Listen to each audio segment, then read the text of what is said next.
কোনো কিছুই ডিপিএম মেথডে আর হবে না। Everything will be absolutely open tender এবং ওপেন টেন্ডারের শর্তগুলো আমরা আবার রিভিউ করব যাতে লোকাল হোক বিদেশি হোক কোনো পার্টিকুলার লোকের জন্য না আসে। Everything will be in open tender. DPM only হবে কিন্তু গভর্নমেন্ট টু গভর্নমেন্ট যদি হয় তো সব মানে গ্যারান্টি জি টু জি যেটা হবে ওইটাও আমরা ডিপিএম এ করতে চাই না unless that government Sage. Otherwise আমি তো দুই একটা জিনিস অলরেডি বলেছিলাম আমরা যে ওপেন টেন্ডার হোক, কিন্তু আপনাদের বুঝতে হবে পার্টিকুলার কোম্পানি মনে করেন কোনো দেশ থেকে সে ফান্ডটা নিয়ে আসছে জি2জিতে, সেখানে আমি অলরেডি আমার নেগোসিয়েশন টিম বসিয়ে দিয়েছি। মন্ত্রণালয় আজকে 3-4 দিন থেকে নেগোসিয়েট করছে, ইভেন ডিপিএম এ নেগোসিয়েট করছে।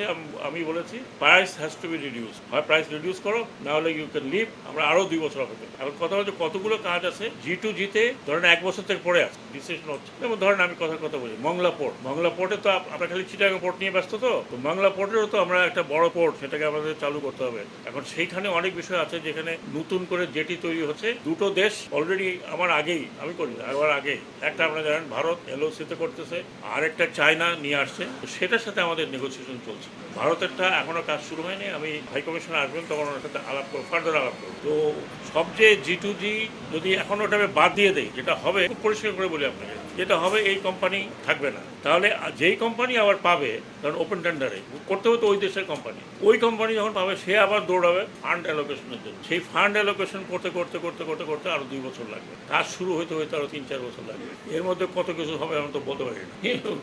সো ইভেন জি2জি বললো আর হলো এরকম হবে না। তো একটু ভরসা রাখেন, ইনশাল্লাহ।